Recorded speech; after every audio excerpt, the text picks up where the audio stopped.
I always talk about that aspect of if you're not willing to be a novice, you're never going to get to mastery in these things. But that requires you to break some of those beliefs you have about what it means to be a good leader. And one of our favorite things with the leaders who train with us is to actually encourage them to say to their people, hey, I'm learning something new and I'm trying something new. Can you let me know how it's going? When I see that people actually can really articulate the strengths that someone who's got quite a different profile than them brings, I think that's when you've really unlocked your leadership.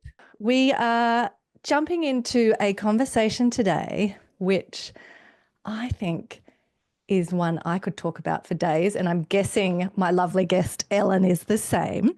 But we're looking at developing your authentic leadership style.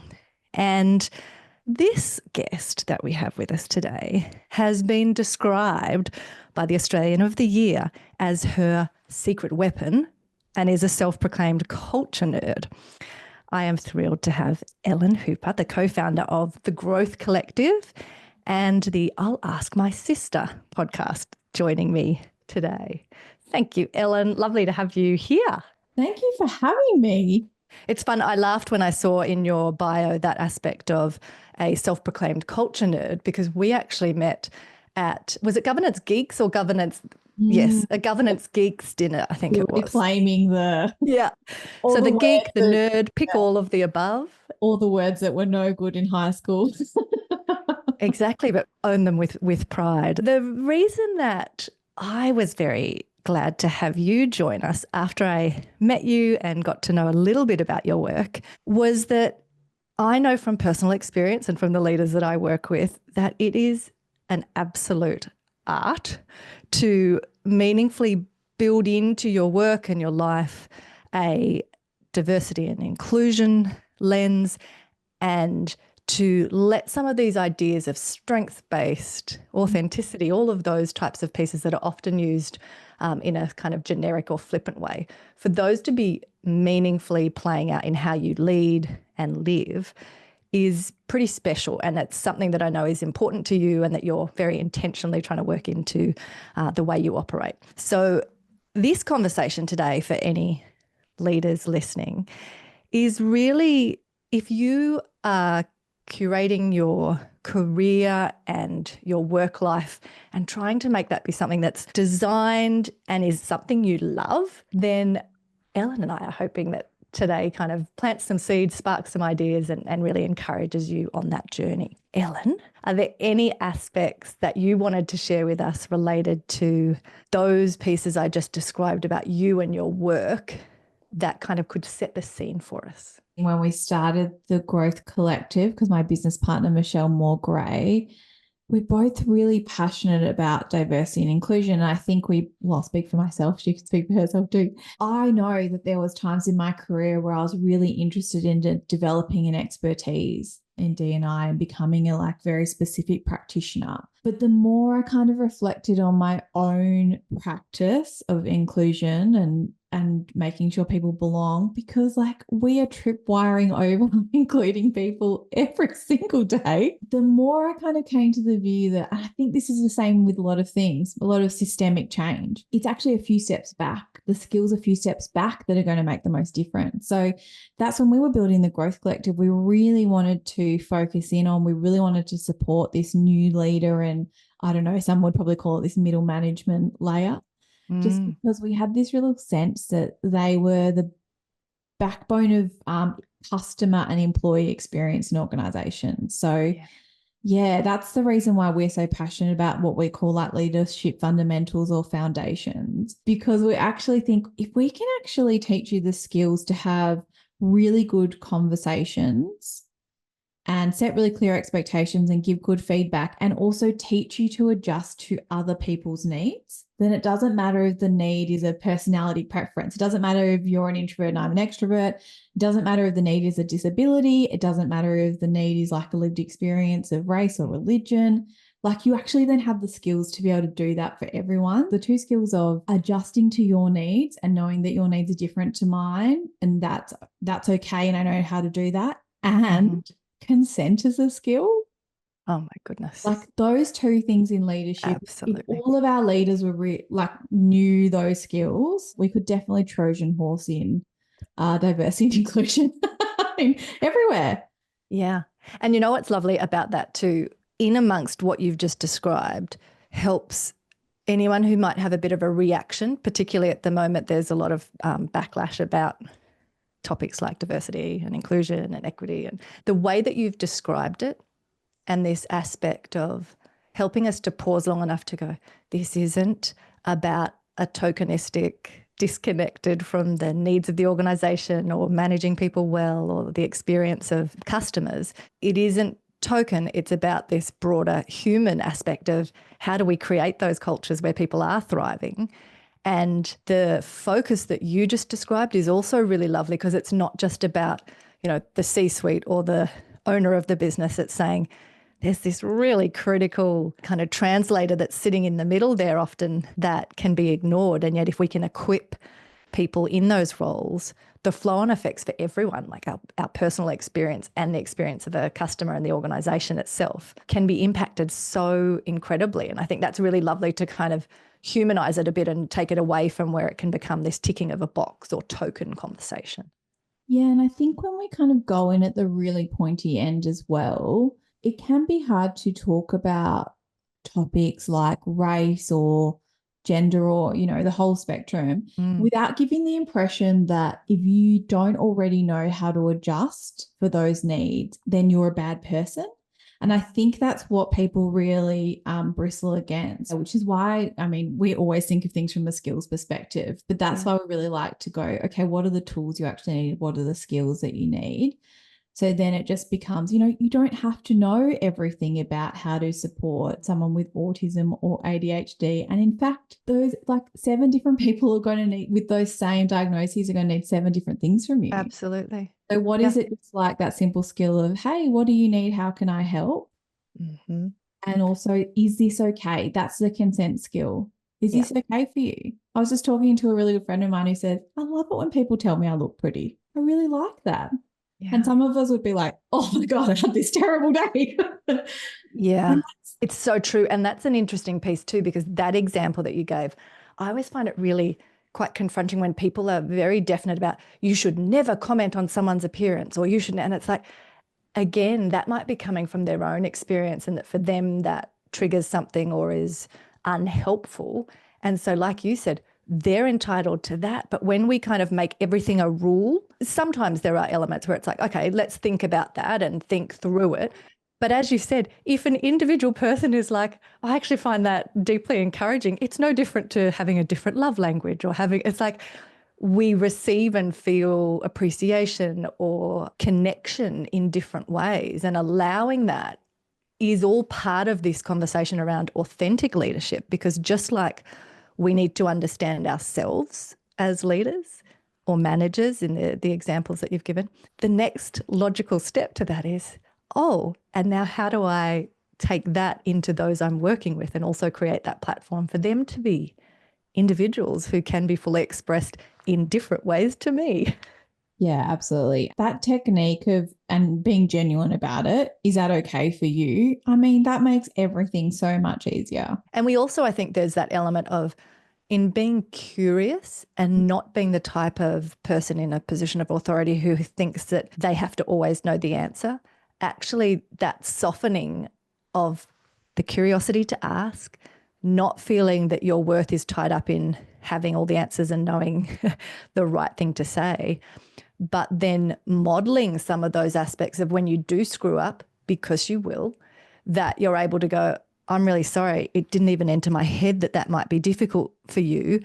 Talk me through how I could have done that better, or what should I think about next time?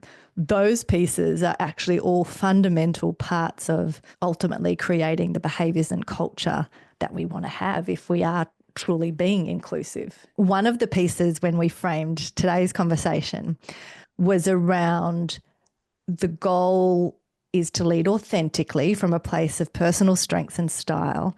And when we do that, there isn't one size fits all, right? So it goes to some of what we've just been speaking about.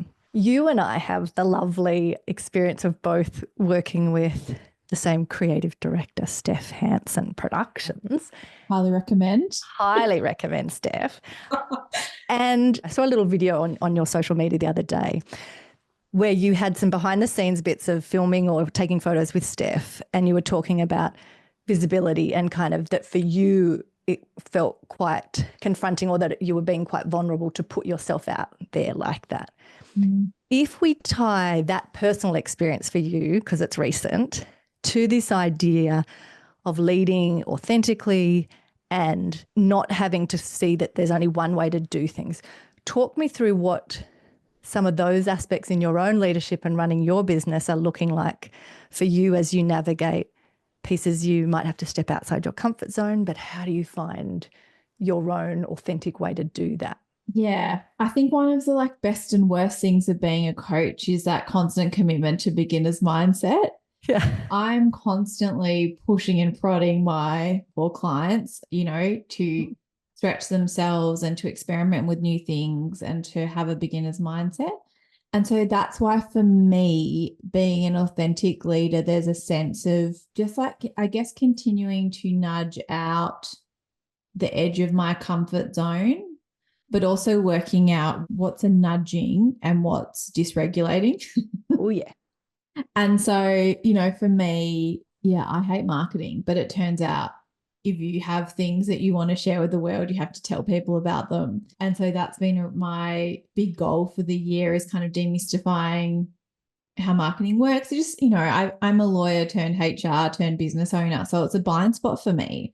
I don't have the sense of, oh, you just, you do this and then this and then this. So I've been all the things like learning about it from a knowledge perspective, getting lots of mentors, help and support. That's why I love working with Steph.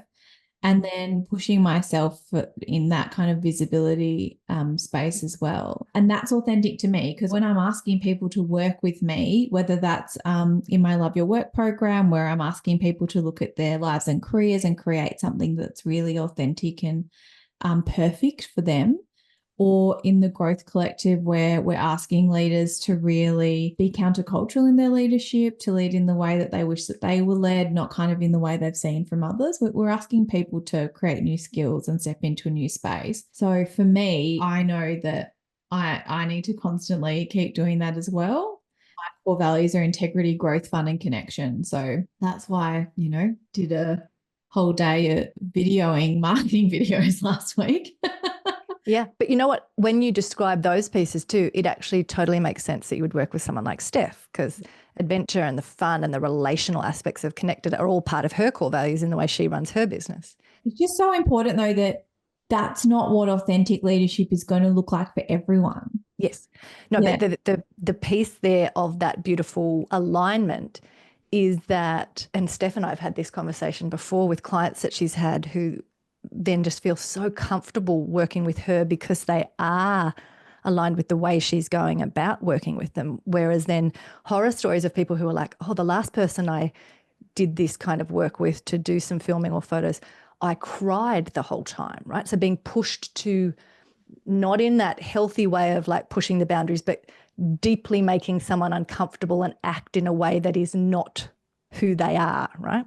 And so I think this conversation and some of the pieces that I'd love for you to kind of give us some stories of either yourself or clients that you've worked with around just how important it is to do that initial work. I always talk about the ancient Greek kind of concept of know thyself is the first and most important place, right?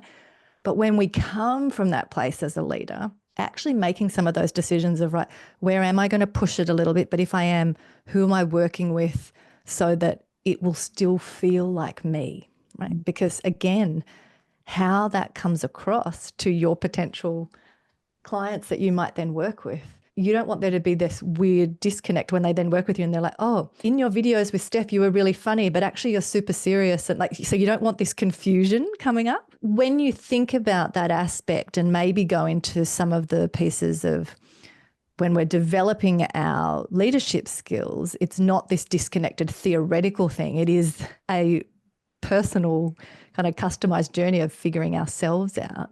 How do you get leaders to begin that exploration? What are some of the things that you do that takes it out of the theoretical?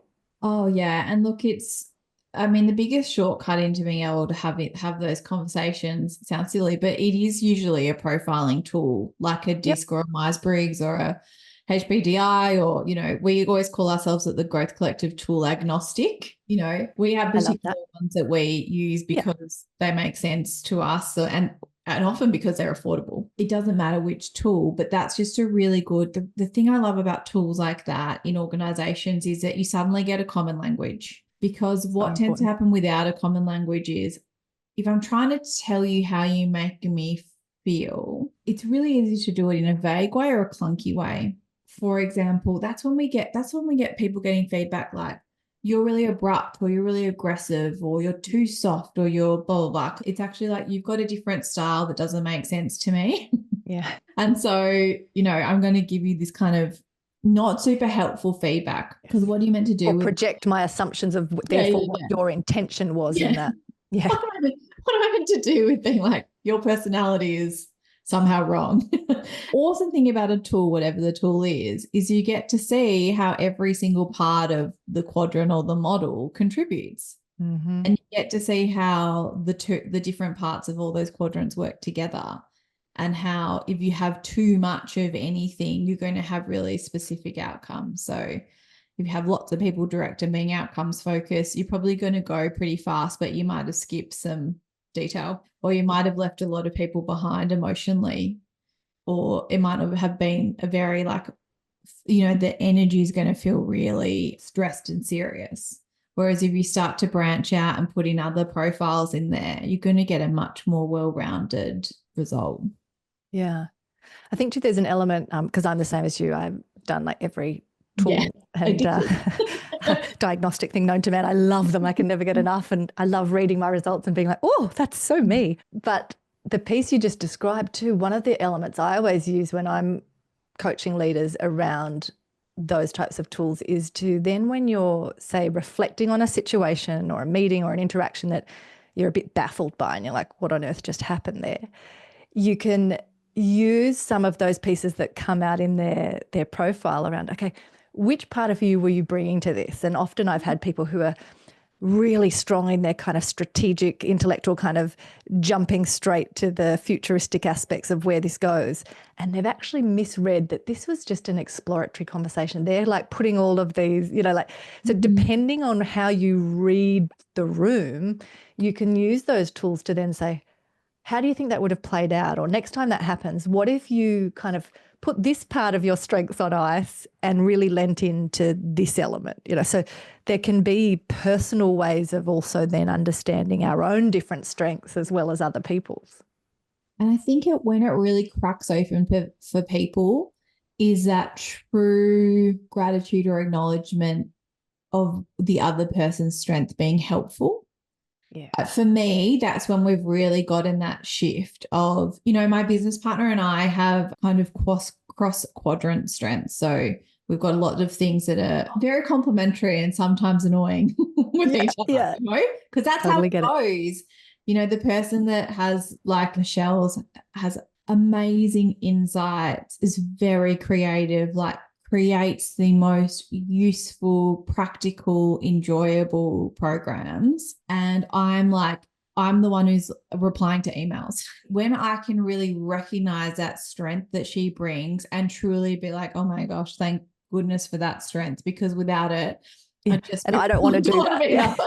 I would have gone much faster and the quality would be, not as thought out and not as well considered. And so the repeat business might not be quite as good and all of those things. When I see that people actually can really articulate the strengths that someone who's got quite a different profile than them brings, I think that's when you've really unlocked your leadership potential. Because and also it's just like going back to the thing of like, you're not a bad person if you don't know how to meet other people's needs. It's really, really common and normal that we actually have our own little preferences and we move through the world just expecting that everyone else is thinking like us. That when someone tripwires over our values or our preferences, and our brains are wired for defensiveness, because if we're not part of the tribe, we're going to die. Yeah. Not to be dramatic, but that's just the what stakes are high. Does. Yeah. Your brain's doing all the good things it's meant to do. The team at Tomorrow Architects talk about we move through the world with ancient hardware. Oh, yeah. Like we've got this brain that hasn't quite caught up. So, you know, Bessie, when you say something to me that isn't the way that I think, it's just really normal that I would think that maybe you were doing that on purpose to upset me. Yeah. Maybe I think you're an idiot. Like maybe I think you're mean. Like those things are all really normal. And I think we're doing a much better job with kids, but we need to help adults as well with that kind of emotional. We just, I don't know, I was never taught kind of emotional regulations, how to have conversations about that. And then we go into workplaces where we're meant to be really professional. So then we don't talk about how we feel. So then all of our resentment just kind of like sits under the surface.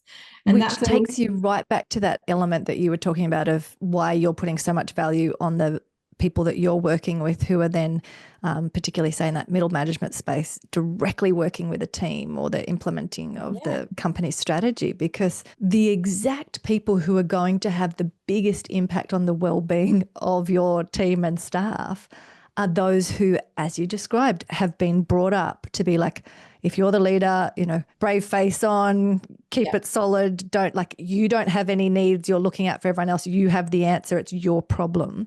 Those patterns are deep and unquestioned beliefs that have kind of just changed and shaped how we operate.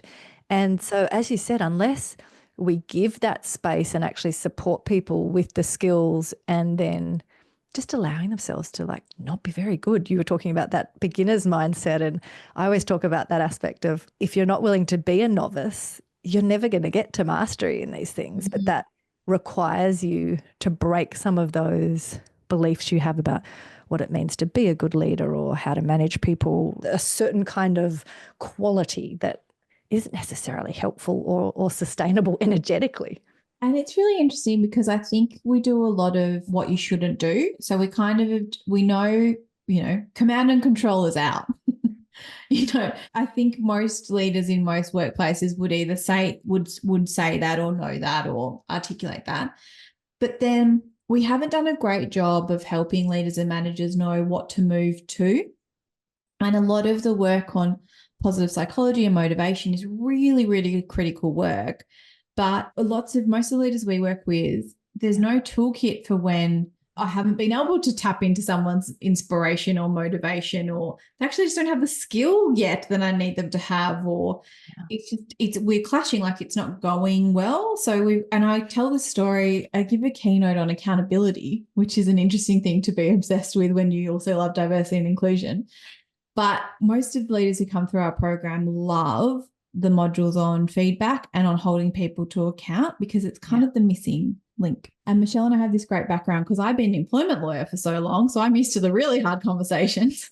Yes. And she's done this amazing work in, really engaged cultures and organisational development. And the story I like to tell in the keynote that I most recently gave at the Institute of Executive Coaching and Leadership Summit was that my parents took my oldest kid, who was 3 at the time, on a train, and they were waiting at the platform, and my eldest was stepping over the little yellow bumps.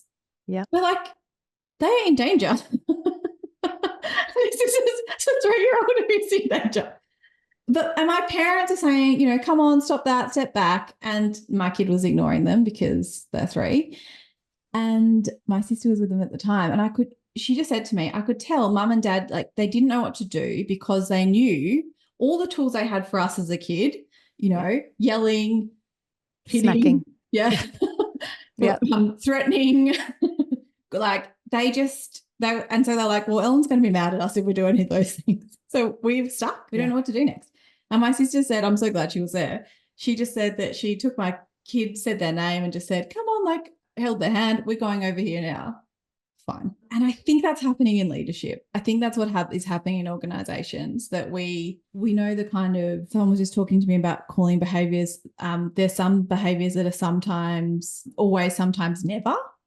So like we know the never behaviors now. Yeah. But we don't know what else. Yeah. We don't know the other skills. And so that's what we're really passionate about, like helping leaders learn those other skills, which include saying just how you're showing up now, the work that you're doing. It's got a really big consequence for our organization. Like, what are we going to do about that? Mm-hmm. This is what is going to happen if this keeps going on like this. So there's just some really useful tools and techniques that honestly usually come down to a bit more honesty. I think leaders are really missing. Yeah. And like you said, I think it's that element of when we haven't had them modeled to us or we don't yet have those skills, it's human nature that, look at all the different ancient cultures and those tendencies towards denial and avoidance. When we're uncomfortable and we don't know what to do, like, what are we going to do? Deny that it's there, avoid it, and in the process, make it worse. Totally agree with you that those pieces, when you also then add on the layers of people who have spent their life, usually since they were little kids, always being the natural born leader or the person who steps up and takes responsibility, that identity and role that they're used to playing adds a whole nother layer to what they have to chip away at to be willing to say, don't actually know what I'm doing here. I'm going to need a bit of grace from you in the process of let's figure this out, because that is so foreign for people as well. And one of our favorite things with the leaders who train with us is to actually encourage them to say to their people, hey, I'm learning something new and I'm trying something new. Can you let me know how it's going? I love that. Yeah. And I think that kind of sparks for me, one of the pieces that I love doing with organizations is working through the elements of their core values. And never have I worked in all these years with a group where we haven't ended up renaming and articulating the values, because for most organizations and individuals, we name core values in a very generic way, and it doesn't have the depth that goes into how do we behave and what does it actually look like in action. And one of the distinctions that I make related to values, which fits into that, is around the difference between the aspirational values and core values. And so often we fall into, we know that we aspire to have that value, or that, for the business to succeed in the future, it needs to be a core value. It's not, but we call it a core value in the hope that we will then become that. And yet the same pieces play out when we do that as they do from a leadership perspective.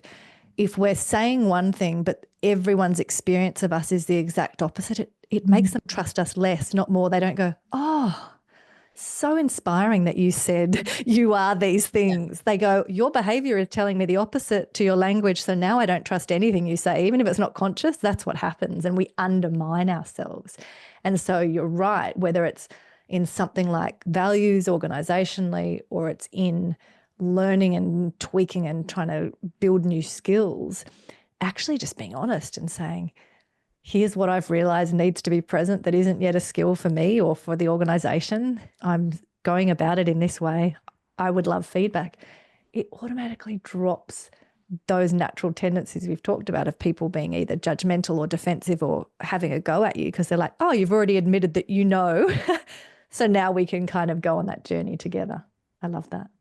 Yeah, absolutely. Other elements, when you think of kind of those practical angles for building a solid foundation for us as leaders or managers, you talked about the profiling tools. What are some of the other kind of practical things that we can either think about or start to play and test out in our work?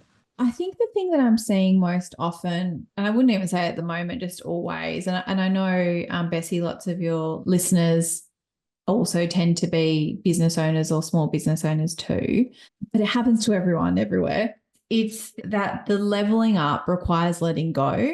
So empowering and delegating, just to be, because, I used to work in HR, so I can make anything sound wanky. That's the thing that I see the most. And often I'll hear people talking about their team or, their business, the people they've hired in their business.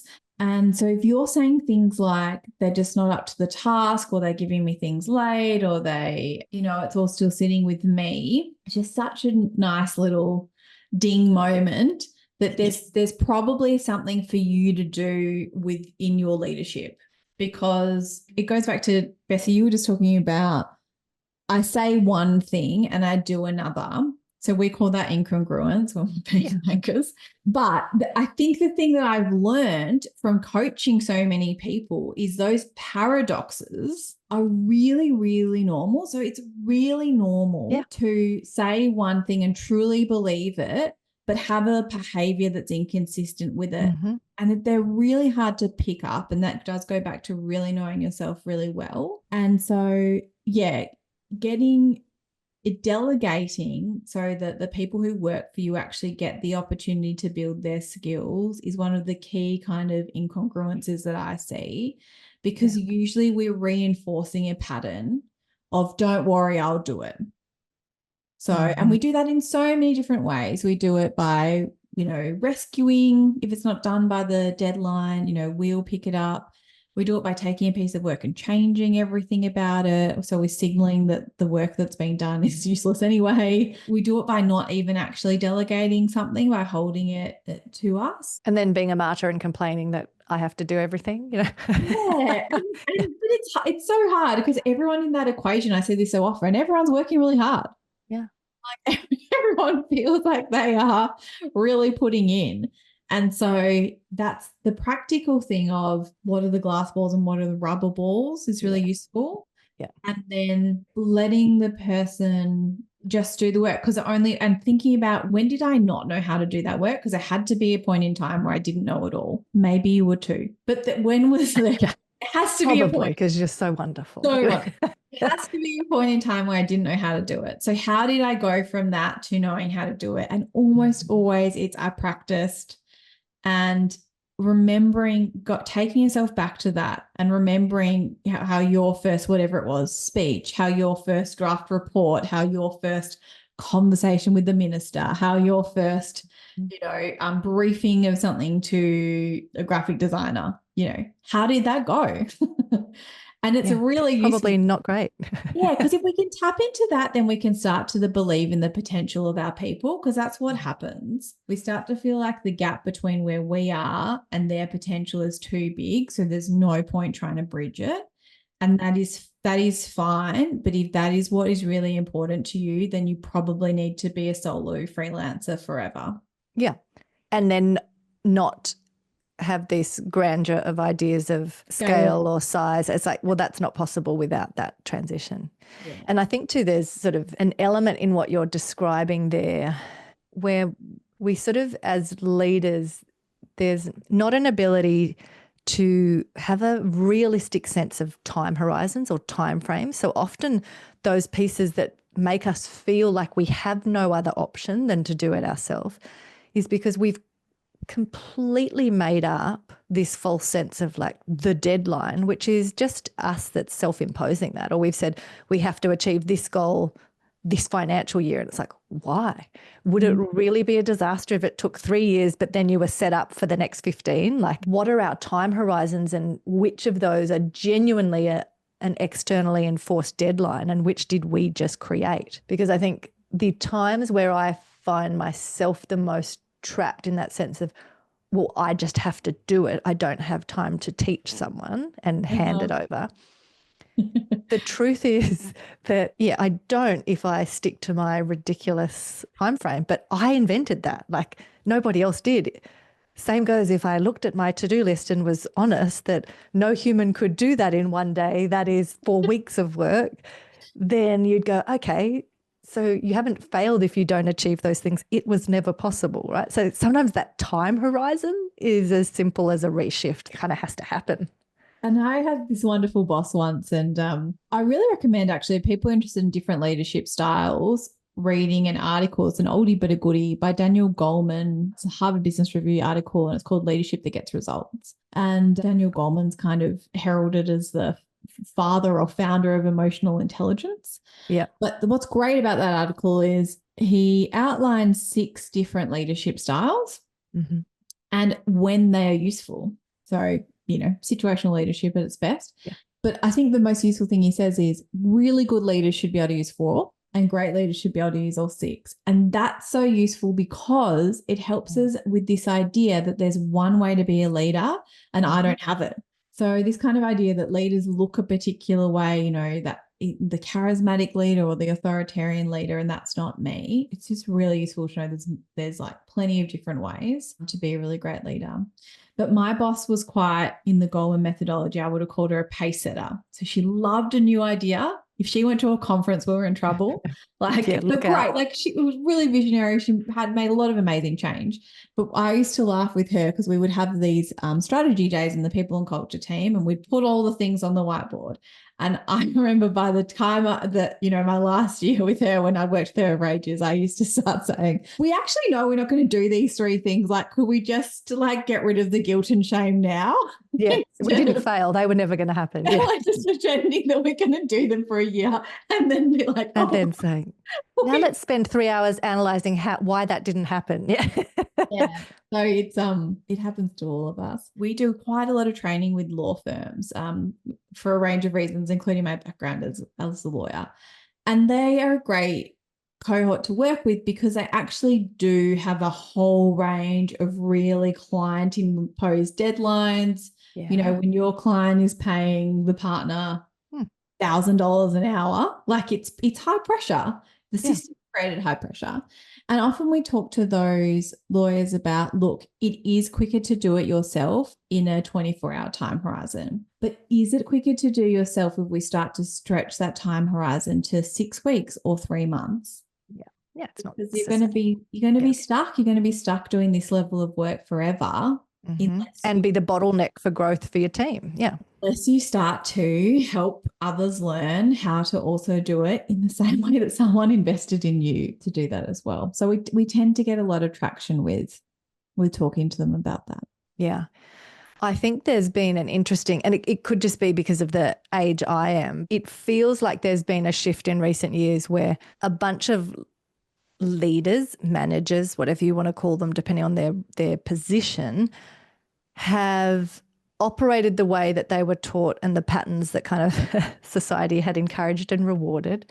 But in getting to a point where they've been doing that for decades, their exhaustion has pushed them to the point of going, I actually can't sustain this. And I feel like it is different to previous generations in one regard, which is in our age group, you're no longer as close to retirement as people were before. So where someone might have previously retired at 50, you're not going to retire at 50. So the old ability to push till you retire. White knuckle through. Yeah. And let's be honest, then have a heart attack 18 months later and die. So like, what was the point of that anyway? We've both seen those patterns and said, I don't want that to be my life. But we also have a different reality, which is people are living longer and working longer. And if you do love what you do and want to be bringing your brilliance to the world and kind of being actively engaged in work, not just because you have to earn an income, but because you love the work, having these conversations and reflecting is so critical. Because I'm sorry, I don't care how high a performer you are, how hyperactive you are, that you think you don't need sleep. It's just not true long term. And you won't be as effective and on fire in another decade or two as you could have been if you did this piece of genuinely examining, how do I question some of these things that I had previously just taken as a given? And I think that's a really important part of this whole it's not just self-awareness for the sake of navel gazing. It's so that you can sustain that over a long period of time and bring your best, and also create that platform for those on your team and in your company to also bring their best.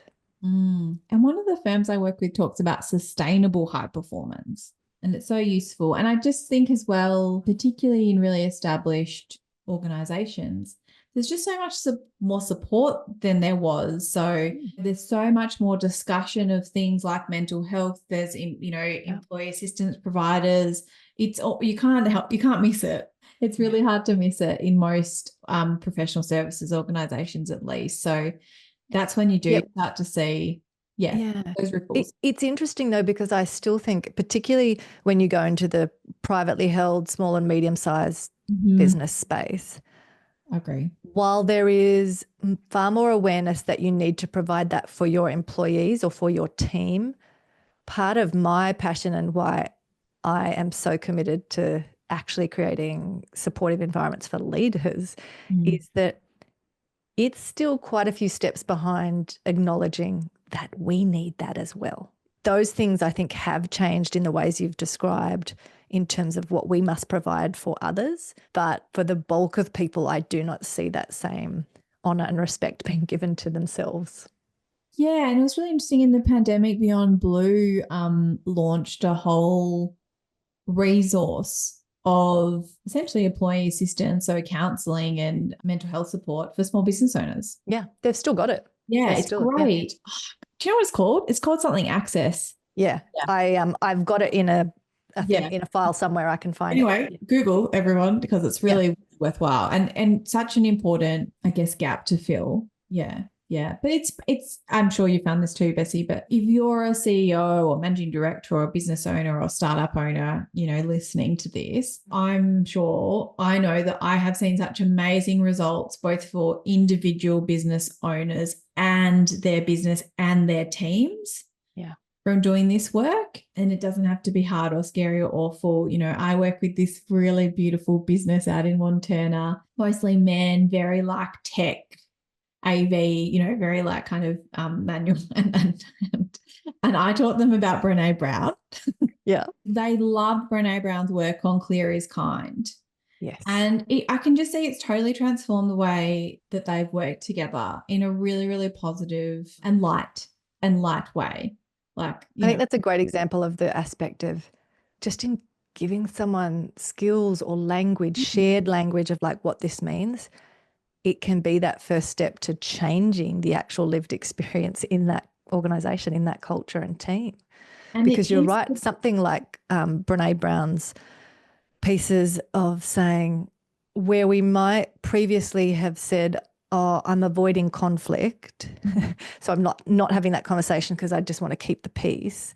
It's when she talks about that choice of, well, do you want to choose the discomfort of having that conversation now in the, you know, open and honest way, or do you want to choose the resentment that will come down the track? Because like they're your options. And when you kind of have these conversations preemptively, it also gives you the pieces I've seen in my own teams over the years when I've had those types of conversations early is then when the yucky situation emerges and it's feeling uncomfortable, because that shared language is there, you can kind of lighten the moment or kind of go, I'm choosing the uncomfortable, not the resentment. So you can kind of be playful in it and it de-escalates the situation and someone goes, okay, I'm not going to get defensive. I hear you that you could have shut up and not brought this up with me, but you're saying, Bessie, that would be me choosing resentment. I'm not doing that, right? It gives us ways in to otherwise difficult or more difficult conversations that we would then avoid. The most impactful changes I've seen have been way more like tweaks than overhauls. Agree.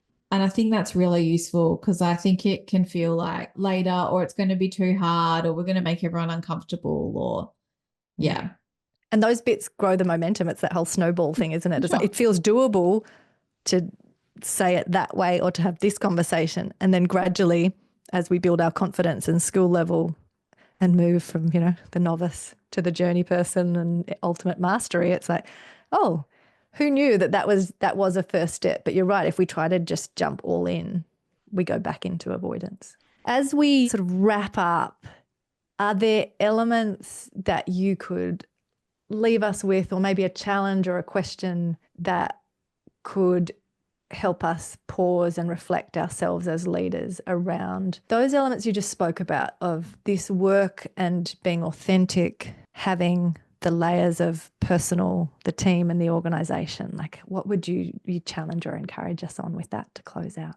Yeah, and it is, I'm really interested in the interactions between, you know, individual work and teamwork and organizational work.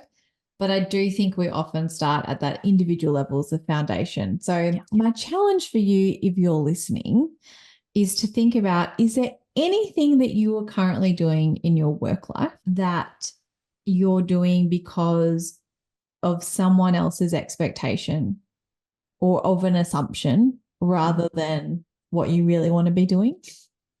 Because I think those are really, really good prompts to just get us back more capacity Like life is so full and busy, and it'd be pretty normal to feel overwhelmed or have a high mental load. Or lots of the work that I do with people on enjoying their work is actually about making tweaks in broader life. So yeah, is especially just been through the kind of holiday season as we're heading into, and you reflected on what that felt like, and I don't know how many Christmas presents you had to buy or how many elves you had to put up. What was aligned with your values and what was actually important to you?